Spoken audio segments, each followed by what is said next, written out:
And I think we need to highlight Susie. I have us all kind of even. We're on gallery view, so you'll both be on the recording.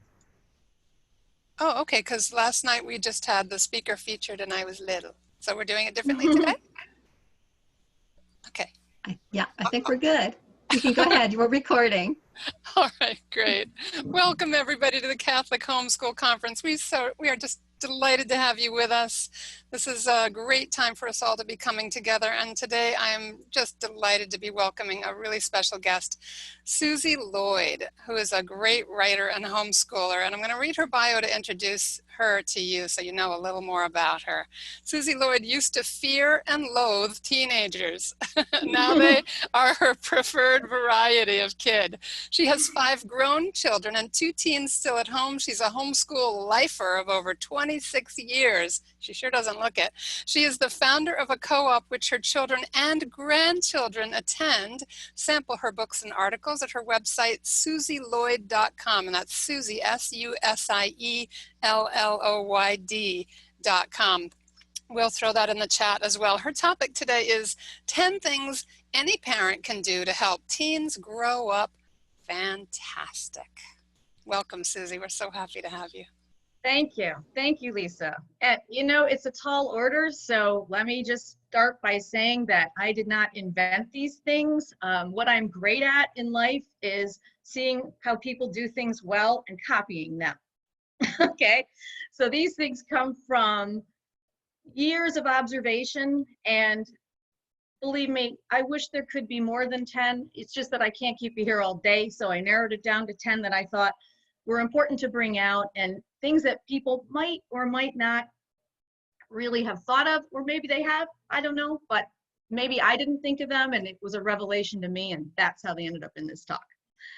So 10 things any parent can do, and I'm proof of any parent, to help teens grow up fantastic. Start with a story.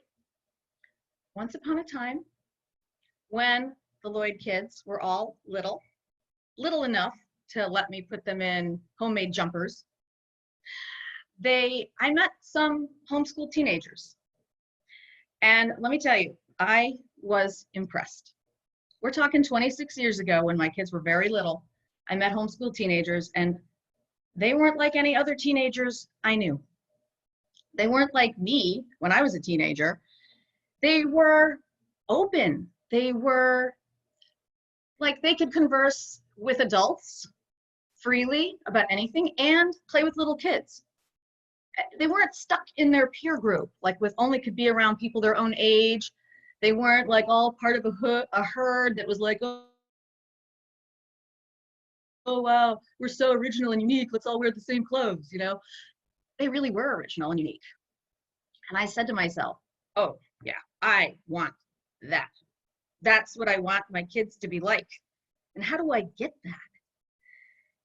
Now, I don't know if anybody in the audience is thinking of homeschooling, or I'm sure a lot of you are already homeschooling. And then if you are, you know that homeschooling is a really good beginning, but it's not the end. It's not a quick fix. It's not an altar call. Like, you know, everybody come on up here and be homeschooled and you'll be saved, right? There's got to be more to it than homeschooling, right? So, but one thing I did notice, not just that only homeschoolers are like that, but I did notice that most homeschoolers were like those kids. And so there was something about homeschooling. And I narrowed it down to what the late, great Dr. William Mara used to say. I don't know if anyone in the audience remembers him. If you do, send a little chat. He was a pioneer in homeschooling years ago. I mean, in the 80s, when nobody was homeschooling. And he used to give talks. He was a Fordham professor and a good friend of our family. And he used to say, first, do no harm. The Hippocratic Oath. That's the very first item of the Hippocratic Oath. You don't let your kids go to a place where they'll be influenced day by day by day by day by day badly. So the first thing you do is you take them out of that situation. And that is where homeschooling comes in. So that's the first thing, but it's not number one. It's just that that's what I noticed about homeschoolers. I'm getting to number one, I really am. There's so much more to it than homeschooling. Got my little notes here, excuse me. Somehow, in spite of me homeschooling for 26 years, our kids have turned out all right. I'm not going to make it into a brag session. That's obnoxious. But I will tell you that the end result of these years of homeschooling has been that the kids all practice the faith. The ones who are married great guys, wonderful guys. They want to homeschool. They work. They contribute. They are serious. They have joy. Somehow it all worked out. So on to the 10 things. I got these from all kinds of different places. Some were saints, some were psychologists, some were relatives who didn't even like me. I don't care. I'm up for imitating anything that works.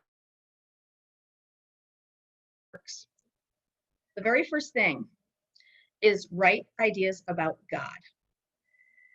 Now, to know how to handle something, you need to know what it's designed for.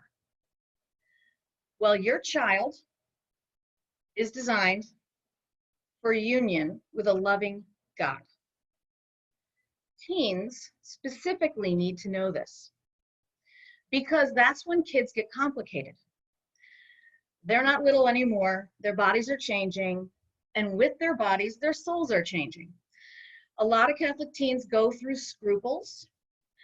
Other Catholic teens start to feel powerful and get more self-centered and more obnoxious. They fall prey to extremes, the way little kids don't so much. So it's not enough to teach them religion, okay? We've all done it, taught them catechism, Bible, apologetics, saints, and these are all really good. But all this stuff, all those things I just mentioned have to lead to the one most important concept about God, which is that he is your daddy, just like our Lord said, not just some big guy in the sky that's waiting to catch you out. Now, where did I get this idea? I got it from one of my favorite books. I'm going to hold it up, called The Education of Catholic. Anyway, this is the revised, updated edition. It was first put out in 1911, and it is written by a sister of the Society of the Sacred Heart, a teaching order. Her name is Mother Janet Erskine Stewart. Anybody out there who sings? She wrote the hymn, Spirit Seeking Light and Beauty, one of my favorite hymns. Anyway, she was in charge of a bunch of teaching sisters, and she was telling them not to fall prey to the thinking that God was out to teach the kids that God was out to get them, okay? So here's what she said. I'll just read it really quick. They hear of a sleepless eye that ever watches to see them doing wrong, an eye from which they cannot escape. There is the judge of awful severity who admits no excuse, who pursues with relentless perseverance to the very end, and whose resources for punishment are inexhaustible. What a wonder if a daring and defiant spirit turns at last and stands at bay against the relentless avenger. And in later years, the practical result is, if we do not escape, then at least we do not forget. Then at least we try to forget. Or the drifting of a whole life into indifference, languor of will, and pessimism that borders on despair. Then she says, parents could not bear to be so misrepresented to their children. And what condemnation would be sufficient for teachers who would turn the hearts of their children against their father, poisoning the very springs of life? Yet this wrong is done to God. I thought that everything she said in the book was powerful, but I particularly thought that the beginning of it all needed to be mentioned. God is your loving Father. He never stops thinking about you. He cares about you. He wants to see you in his bosom someday. That is the meaning that we have to transmit to our kids, and especially to teens when they go through the difficult years.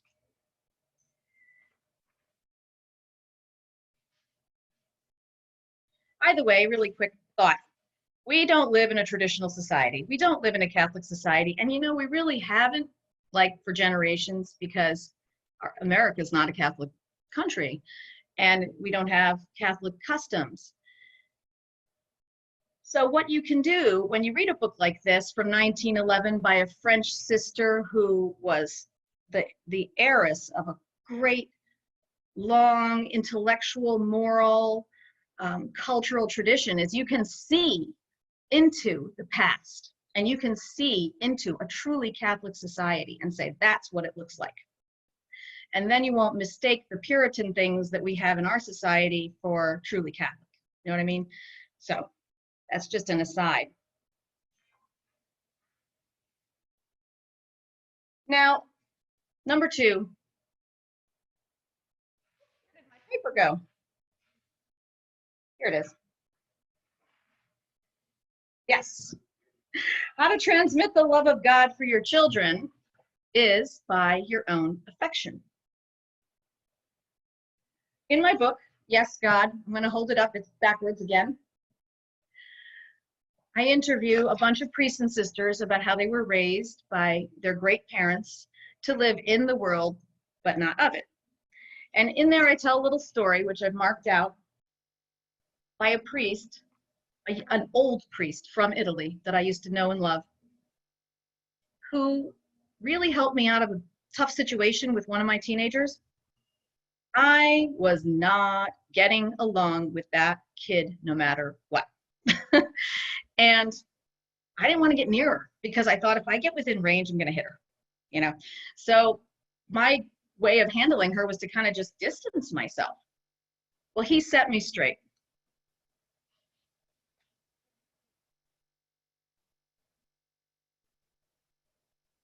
He asked me in his rich Venetian accent, "Do you hug her?" No. I'm trying to stay out of range, I said. "You have to show her you love her." "I do, Father. I take her to see her friends. I buy her the things she wants." He interrupted me with a slight shake of his venerable head. "She needs to feel that you love her physically." Well, I'll tell you, I have taken that advice. It did me a world of good. It did her a world of good.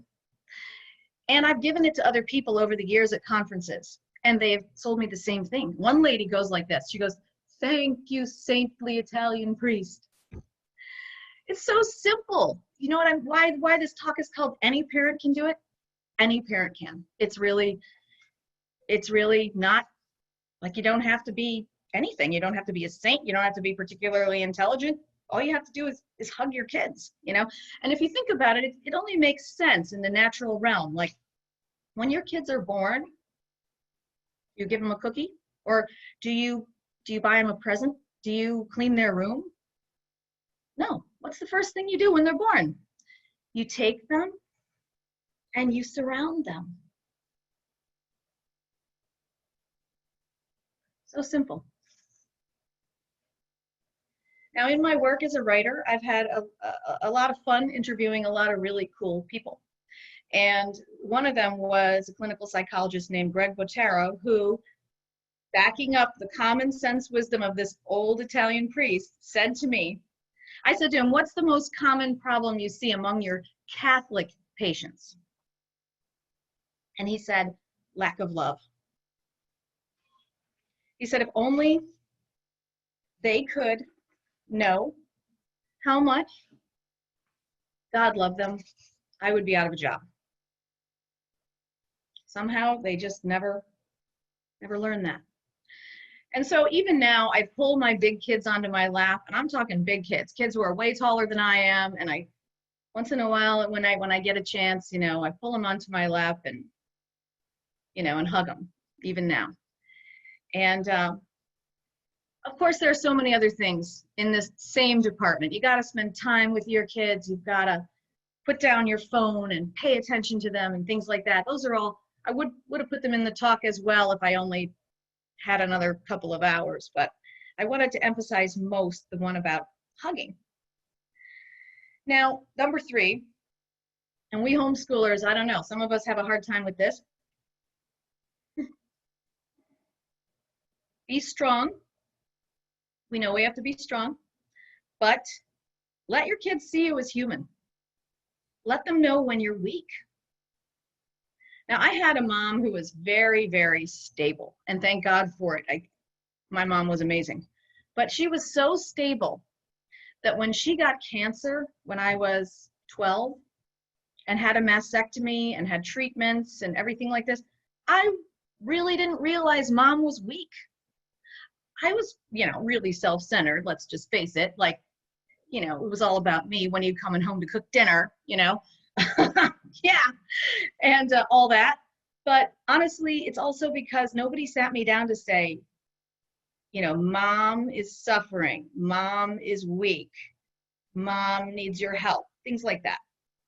We tend to think that parents should be, father knows best and mother superior and like never show a chink in the armor.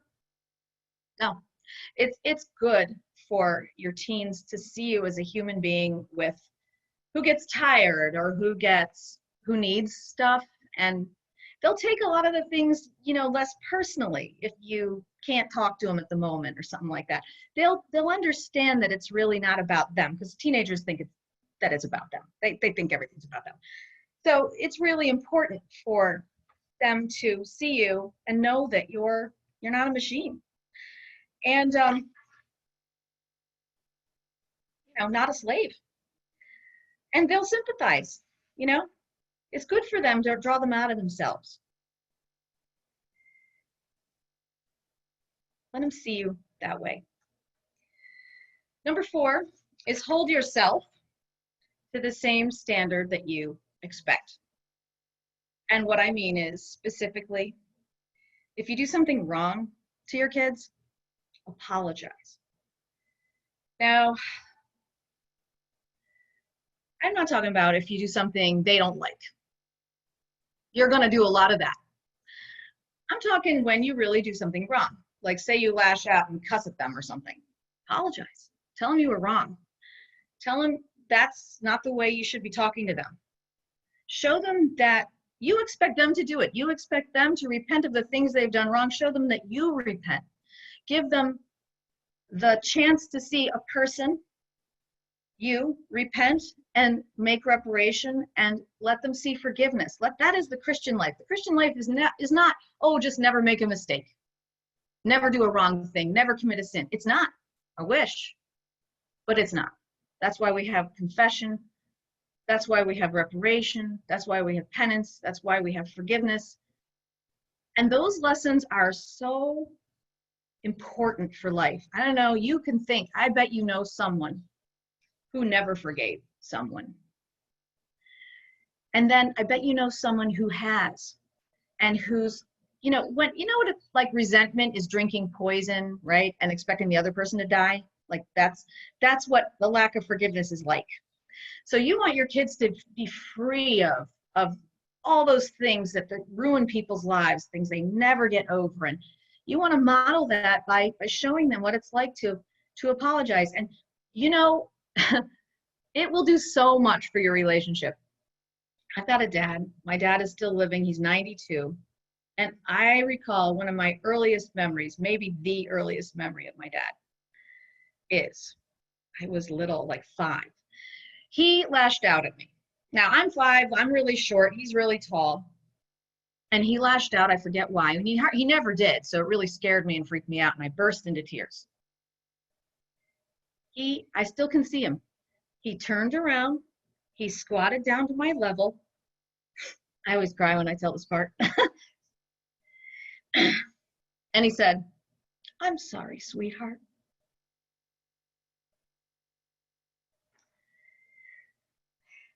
Anyway, I knew he loved me and that he wasn't out to get me. You know what I mean? Okay, control yourself, Susie. You know what I'm saying?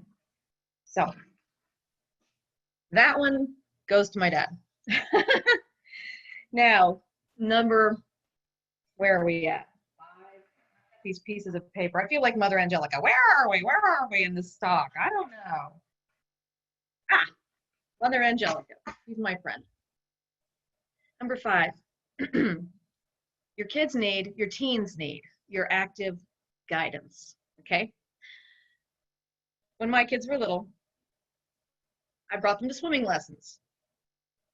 I did not throw them into the deep end and say, go ahead, swim.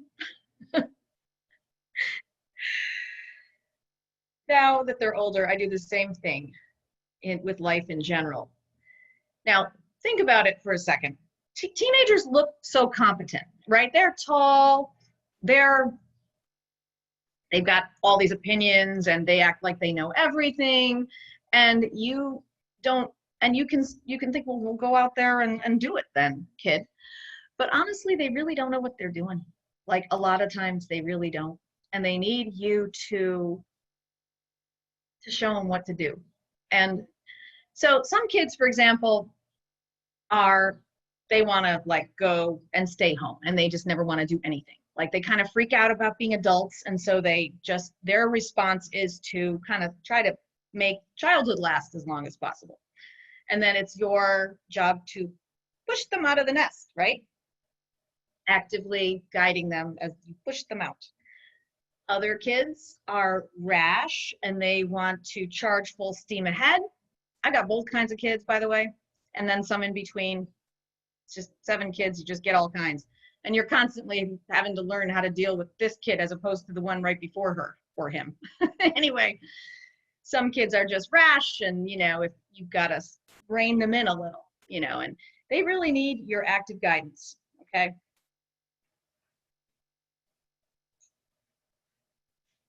Think about yourself. If you were new in a certain country, and you didn't know the language, and you didn't know the culture, and you didn't know the rules, and you just got there by yourself, how would that be for you? Would that be really scary? And would you make a lot of mistakes and possibly wind up in jail or dead? Well, that's teens. They're new in the world of adults, and they kind of think they know how it goes, but they're so wrong about so many things. And it's not their fault. It's just a lack of experience. And so you basically have to kind of protect them from themselves, in that you don't let them go to extremes. Somebody once said, I think kids should be allowed to make their own mistakes. And I'm like, well, I mean, it depends. Like, go drunk driving? I don't think so. Or like when they're little kids, do you let them touch the stove and learn for themselves what it feels like to burn? I don't think so. So there are certain things. You also have to realize with teens at this age, young adults really, that I lost my train of thought. Crazy. Well, anyway, you want to guide them so that they don't mess up. If I think of it, I'll tell you. Anyway. Number 6 is boundaries. Oh, I know what I was going to tell you. Okay. It's this. They do outgrow you. That's very normal. I've homeschooled all my kids all the way through. But there was a point where definitely mom as teacher is old news. And you really do need to bring in some other teachers. That's why I use Homeschool Connections. And of course, we have our co-op and other influences and things like that, because they really will atrophy if it's just you. They really will. I mean, for the most part. So you want to realize that they need to be challenged, and I certainly don't have everything that it takes to keep teaching a teenager, and do it well. I need to focus on a couple things to do well. Otherwise, I'm going to do a whole bunch of things badly, So just that's the final thought about number 5. But number 6 is boundaries. Teens push them, which is normal. It's part of growing up. Sometimes it's good. Sometimes it's not. One thing that you may be surprised to hear about homeschool teens, and I'll tell you after I drink this water, so you'll be held in suspense.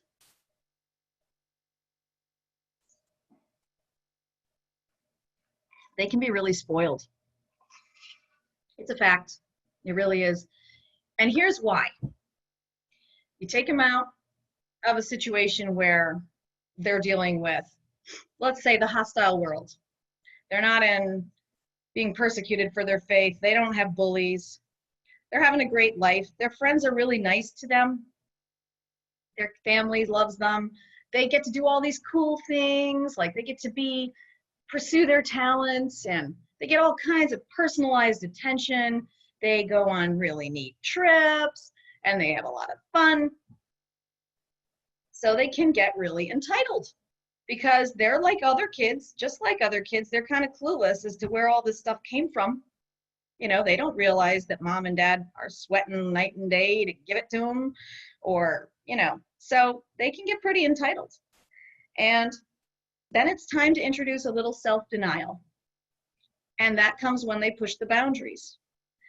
You can't let them walk all over you because it's not good for you, and it's not good for them, and it's not a good example to whatever younger kids you have. They're not going to like you. I think repeatedly during the teen years, and I'm still saying it, I don't care if you like me. I don't care. Oh well. I can tell you now that my adult kids are all talking to me and they all seem to like me. So it didn't last, you know. They'll be human again, you know, in a couple of years. Just hold the line. But, you know, it is the job. I've seen a lot of homeschool parents really recoil at the discipline job, especially with teens, because teens can be so hard to discipline. The lazy ones can just dig in their heels and you can't get them off that couch. That's a mixed metaphor. Anyway, they're impossible. And then the really rash ones are always charging ahead and, you know, doing rude things and breaking things and just all this stuff. And just, you have to, it's undesirable part of your job, but it is a very important part of your job. And I will say, once in a while, when I meet a parent who has given up and just said, well, they're on video games all day long, I just can't, I don't know, I can't do anything about it, I don't know what to do. I'm always like, hello, it's your house. You have to deal with that. You can't just give up. So, what happens when you give up? One of the other clinical psychologists I interviewed years ago, Dr. Lisa Klawicki, told me about the various parenting styles. And if you're permissive or neglectful, then what happens is the kids keep on pushing. So you think, oh, if you're going to be permissive, you think, oh, they're going to like you and they're going to be happy and they're going to be satisfied. Let me just give them one more movie and one more outing with their friends and they're suddenly going to be nice to me. They're not. They're not. In fact, sometimes my kids are nicer to me after I punish them than after like a great day out with their friends. It's crazy. It's so counterintuitive. But they keep pushing. If you are neglectful or permissive, they keep on pushing the boundaries. And sometimes they get the tattoos and piercings and things like that and dress crazy clothes. That's to get your attention, she said. They want to see where the limits are and they want the limits because that's how they know you're taking care of them and doing and you're being responsible for them, and that's what they want. So just a thought about that. Now, sometimes when the kid gets old enough, like you really do have to let them make their own mistakes. And here's how you tell when. I watched my parents go through this with my older brothers. My older brothers were young men, and they were rebellious and impossible and doing their own thing. And I think mom and dad were very common sense people. And they just said, okay, kid, then go out and do your own thing somewhere else. You're an adult.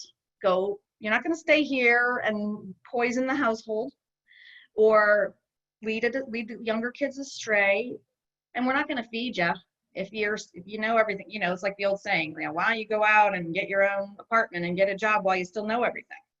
And that's that's the truth.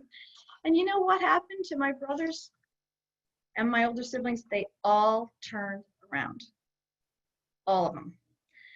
And because silly ideas that young adults have only work in your head, they don't work in reality.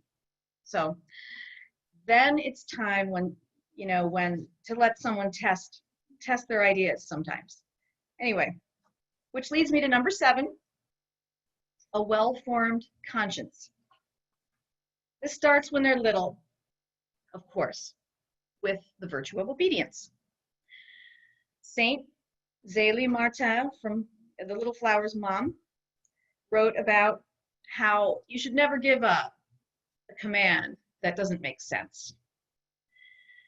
But whenever you do give one, even if it doesn't make sense, you have to make sure it's carried out. You have to follow up. Of course, if there are extenuating circumstances like, you're sick, or, you didn't hear me or whatever, that's different.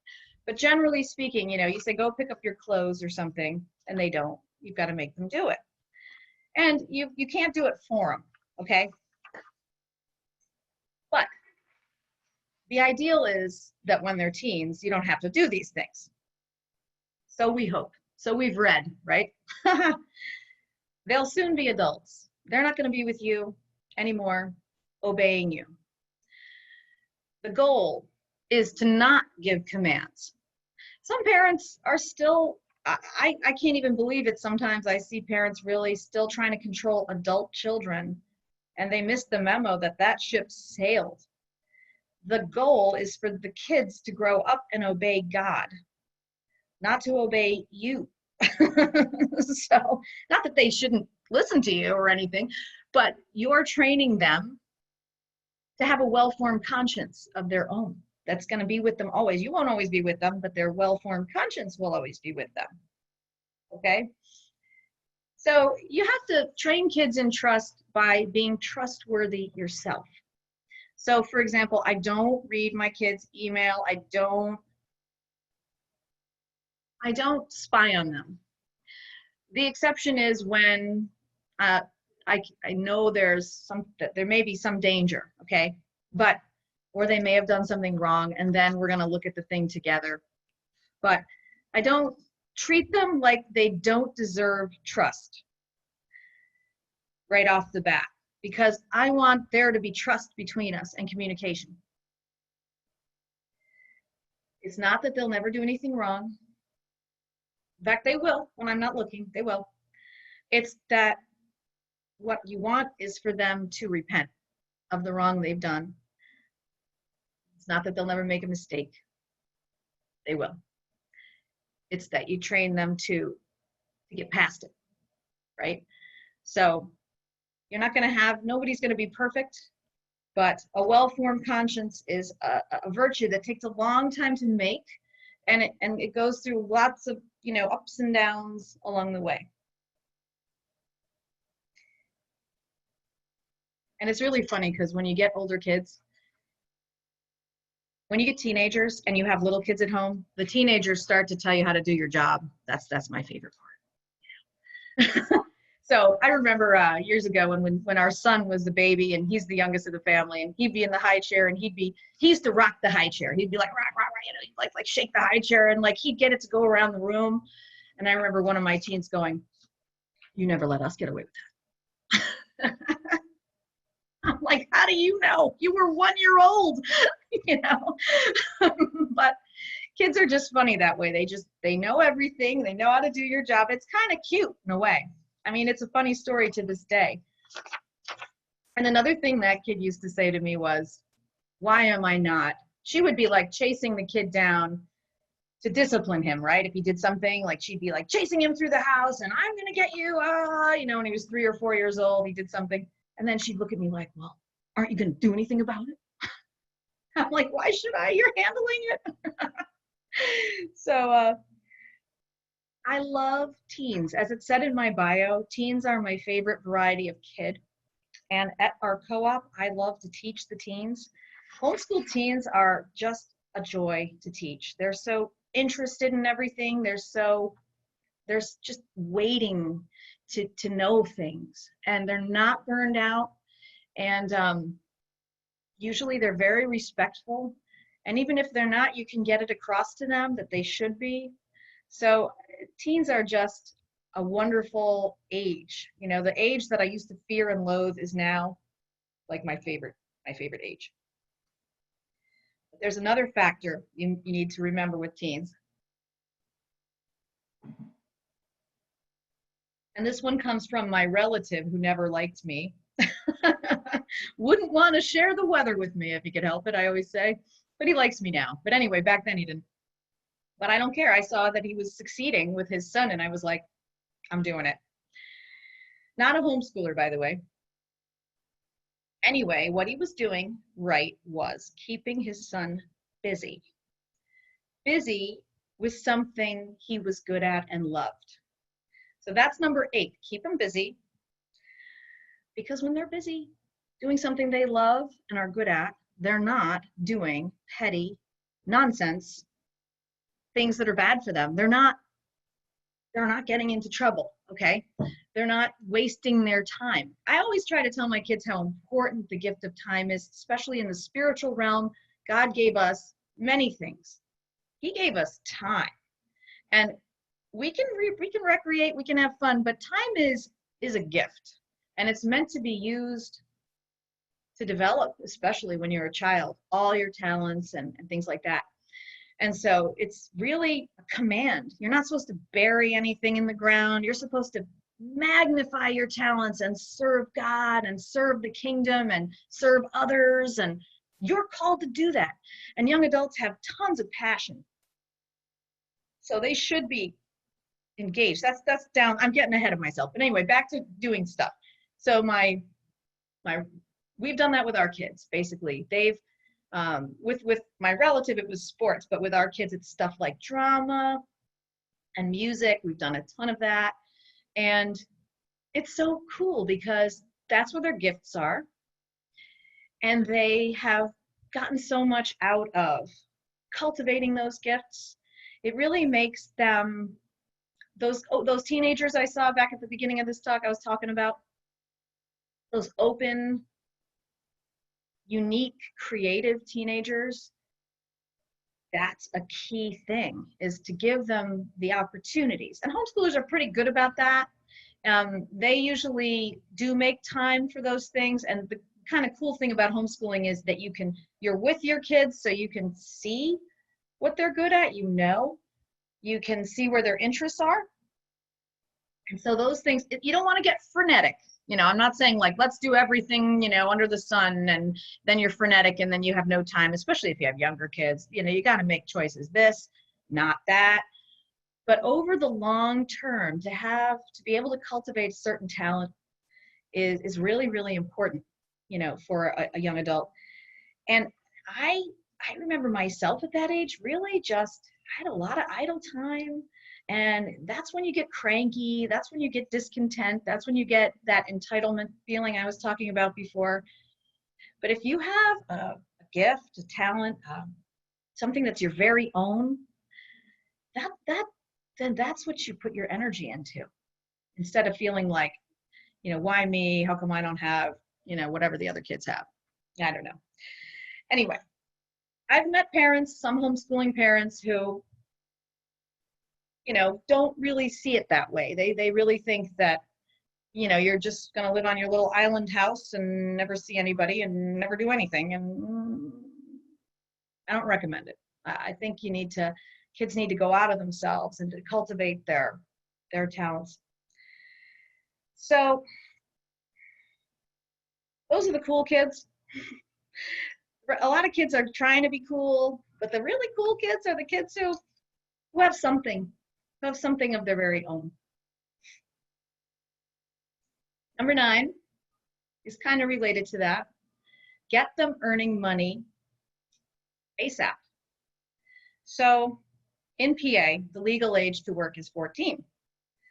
All of our kids who pass the age of 14 worked at the public library. They also worked at other jobs. Let me see if I can name a few. Horse farm, take care of an old lady, babysit, retail, restaurant. Some of them worked, in fact, yeah, 2 or 3 jobs when they were seniors in high school, because I had configured their schedule so that they would get a lot of their work done before senior year, so that they could spend senior year, you know, concentrating on college scholarships and applications and working so that they would have money, because we don't have money in our family. We really don't. And in a way, it's been a blessing in disguise for our kids, because it has really, they've been more motivated to, we just haven't handed them everything. They've had to earn a lot of the things.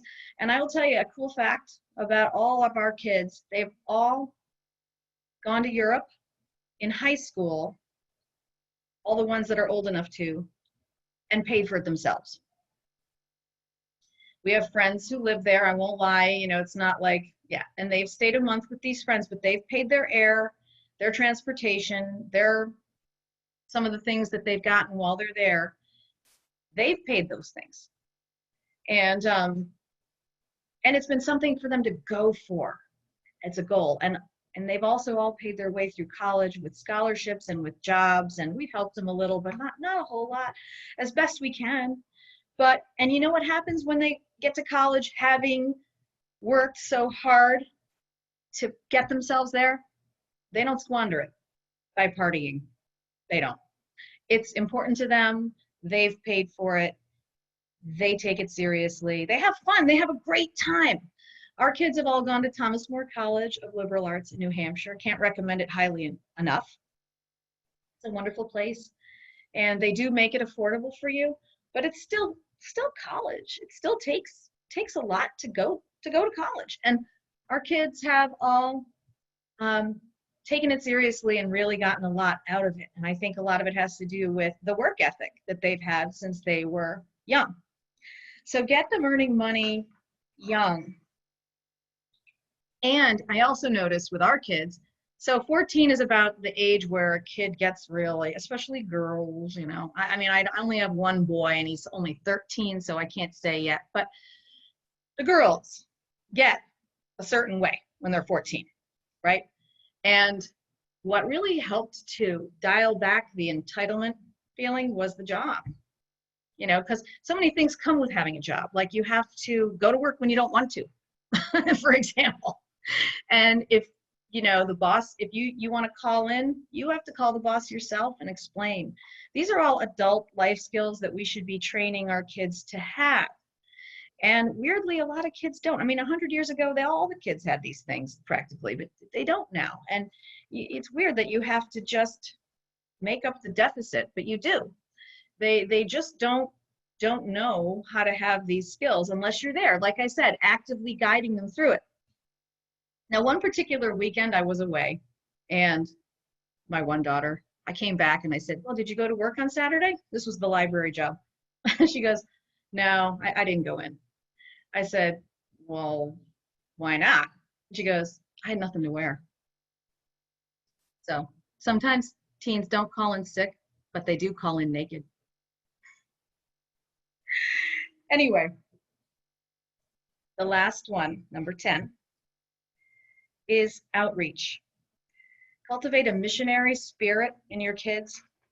So kids, American kids in general, but homeschoolers too, just like other kids, are, like I said, they have a great life a lot of times, and they don't realize the kind of need that's out there, that other people suffer from certain things that they were denied. They don't have these things.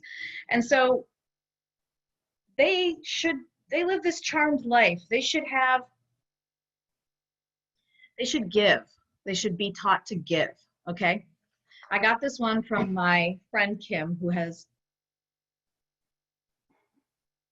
was my very, very best friend and has since passed away. She, when we were fixing up our dining room, I hired her 2 sons, older sons, to come in, teens, and help me with the project. And I sent them home at the end of the day with an envelope with money in it. and I got a call. The call was, you paid them too much. They still owe you work. So I was like, well, okay. So she said they have to come back and work again another day. So anybody who knows me knows that I couldn't possibly have paid too much. I am not that person. I am cheap. So anyway, but she sent them back. They worked another day. Okay. About 2-3 days later, her husband came over and he deposited on our kitchen table the same amount of money's worth in groceries. Does that make sense? Groceries worth what I paid these kids. I could see it. I could see it. And I called her up and she said, sometimes I want them to help just to help, not to get paid. And I will tell you, her family is remarkable. We're still real good friends to this day. Her son was recently ordained a priest with the Fraternity of St. Peter.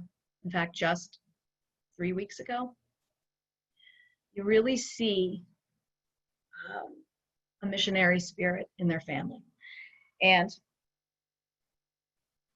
so kids have passion. As I was saying, you see the youth, they always get fired up about causes and things like that. And a lot of times they're manipulated by the media, by the schools or whatever, to get fired up about things that are way out there, way out there, that have nothing to do with them. Those are like false, those are things that really, I think they don't require anything except emotion. It's so good if you can get your kids to do things for their neighbors, things they don't want to do. Go visit the lady across the street, the old lady, and sit there for a half an hour and talk to her. And that requires something from you. It's not just attitude. It's actually, you really are helping someone. You really are being patient with someone. You really are meeting a need of someone. That's real. Give them real things to do. Go pray at the clinic, and there are lots of things kids can do.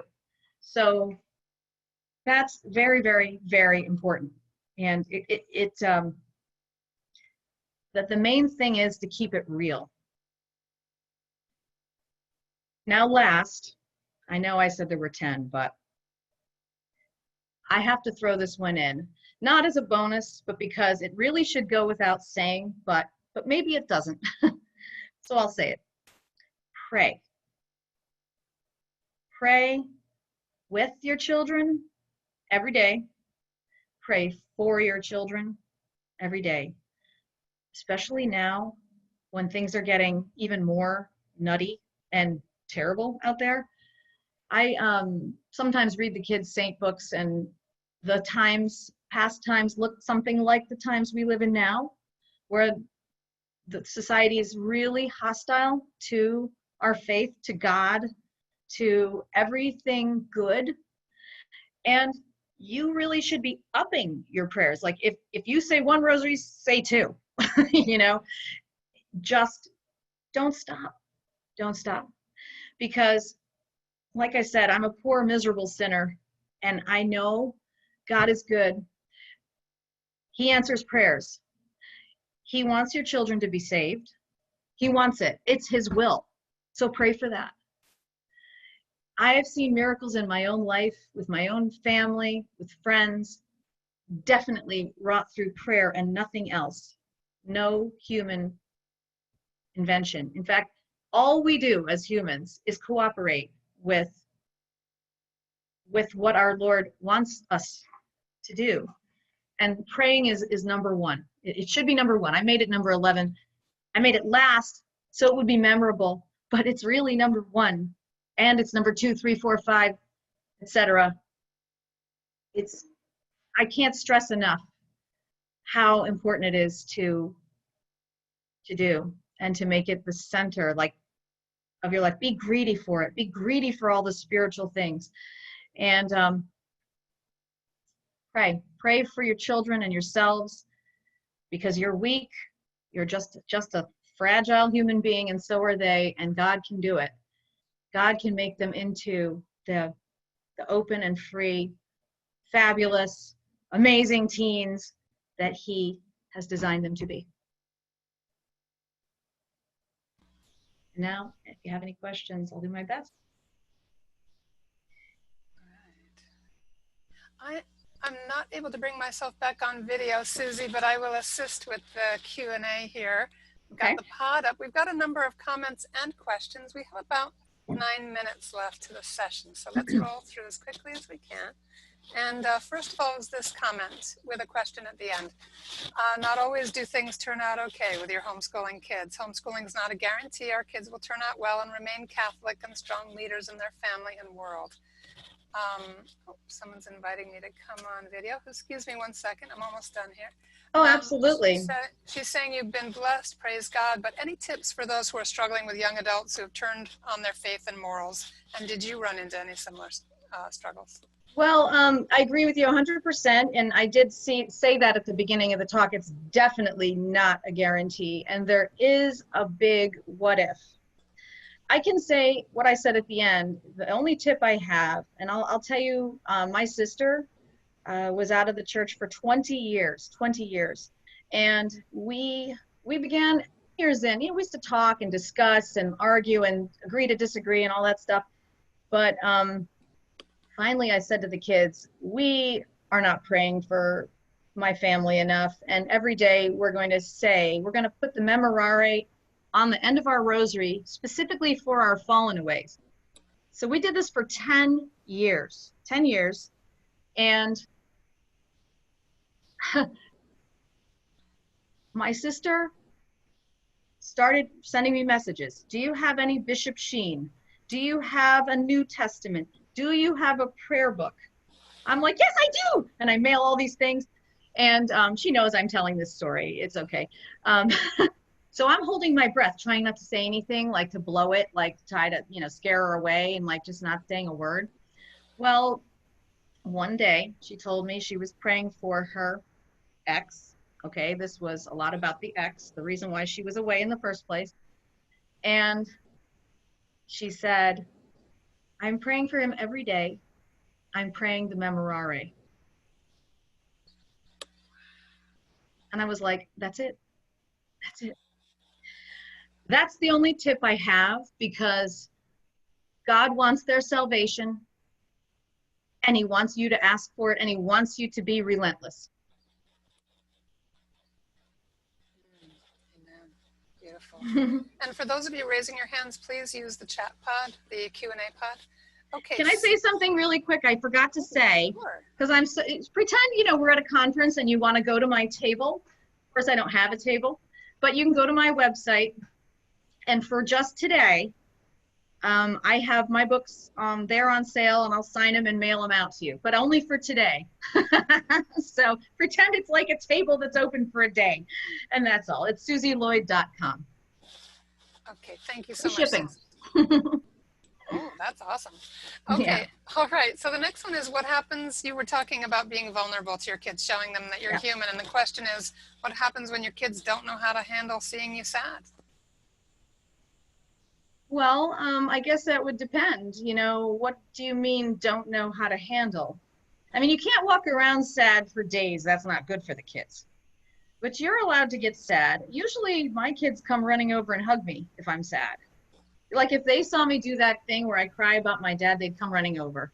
Because I don't cry a whole heck of a lot in front of them. But I think if you had serious depression issues or something, then that would affect them badly, but and you should get help, professional help. But if you're just a normal person who has a normal level of sadness that comes and goes, it's okay, for them to see you that way. It's okay. You can't control what other people do. Your kids are free. You have to remember that with your kids, because if you're like me, you take everything they do wrong personally, like you did it, like it's your fault. Like the other day, in fact, I went to confession and I was like, bless me, Father, for I have sinned. And then I tell them what the kids did. And I'm like, why did I do that? I did that because I think it's my fault. Because homeschoolers kind of don't have anyone else to blame because you're the one who's with the kids all the time. But you got to remember they're free. They're free. And sometimes you can offer up, if they cause you pain, and they will, you can offer that up for them as a prayer. All right, thank you so much, Susie. A couple of comments here. Melissa says, when I apologize, they pay attention and they know I am witnessing my accountability to God. Beautiful. Nice, yeah. Yeah, and Mary Claire says, thanks for saying that it's good and okay to have other teachers for the teens. I felt bad about getting outside teachers for my teen. You need them. You really need them. You know, it was Pope Pius the 11th, I think, who said the family is insufficient of itself to educate its children. I mean, that's a paraphrase. You can look it up. It's in one of the encyclicals. And it's nothing against the family. The family is, in fact, you know, Mother Janet Erskine Stewart, I was saying at the beginning of this talk, my favorite educator was saying parents are in a beautiful position to teach their kids the faith because they're so authentic. The relationship is so authentic, and that's what you want. But it doesn't mean that you have to do it all by yourself. In fact, it's very hard. You know, I have an article on my website called Homeschooling is Your Second Job, or maybe it's your third job. You know, you're trying to make your household run. You're not a machine. You know, you gotta know when you need to bring in some reinforcements. Yeah. All right, another one is, how do you handle tattoos and dress? I'm assuming these are modesty issues. Oh my gosh, yes. So there's a modesty article on my website, and all my articles are just there for the reading. They're free, blah, blah, blah. You don't subscribe. I don't even collect your email address or anything. So check it out. But it's basically about modesty and how to handle it. And it's funny, I even had a little section in my talk about that, but I skipped it for some reason. But it's important if your kids know you're on their side, like I said earlier, then you can have the tough conversations about modesty and tattoos and all that. I can't guarantee it's going to go their way, but with teens, a lot of times you concentrate on not so much winning the battle, but winning the war. You think long term. You think long-term goals with them, and to build your relationship so that they're gonna do these things. They're gonna screw up, and they're gonna do some things they regret. We all did. I mean, I pierced my own ear. I bleached my hair like blonde. You know, like we do our dumb things like when we're teenagers. but if you can establish that you are on their side, especially with something like modesty. So how not to present modesty? You are a danger to every decent boy who wanders by on his way to mass. That is a terrible way to present it. The way to present modesty to a girl is, you are precious. Your body is holy. I don't want you to be vulnerable. I don't want you to be seen as an object. A loving way of showing them that it's for their own benefit to do it. See what I'm saying? And then you show them that you are on their side and you understand them. And then you teach them how to be pretty and how to be in style and all that stuff too. I have a really cool book a friend of mine wrote called It's So You. And it's really fun, a fun book about clothes and like how to pick out clothes that look good on you and stuff like that. And I think she has a teen one out also. Her name's Mary Sheehan Warren. And if I'm at conferences, a lot of times I do carry her book because our girls have gotten a lot out of it. I've had 6 girls all enjoy the book a lot. Yeah. So the book is It's So You. All right. So check her out, you know. I put it in the chat, so yes. If anyone wants to copy that. How about, we'll just take one last one. I'm so sorry we can't get through all of these, everybody, but we will let you know how to stay in touch with Susie, and of course you can go to her website. But the last one would be, what are you doing with electronic and screen obsession? How's that handled at your home? It is so hard. It is so hard. When my older kids were little, all we had was the TV to deal with, and we simply kept it covered up and unplugged, and they didn't go near it. But then these younger ones all have to use computers for their online classes and phones if they're driving or whatever. And basically, I've had to really clamp down about certain things, because especially if they are sneaking. I'm really hard on them if they sneak, because the idea is to teach them how to use these things as tools, but not to let these things control them. And so we're not taking them away completely. We're allowing them to use these things when they need them. And they'll say, oh, I'm babysitting today and these people don't have a landline. Can I have my phone? And I'll hand it over. But the understanding is, and when you're back, you hand it back. And, you know, you can use it when you need it. So we're breaking them into using these things. We fail at it a lot, I won't lie. Sometimes they sneak it. They're always punished.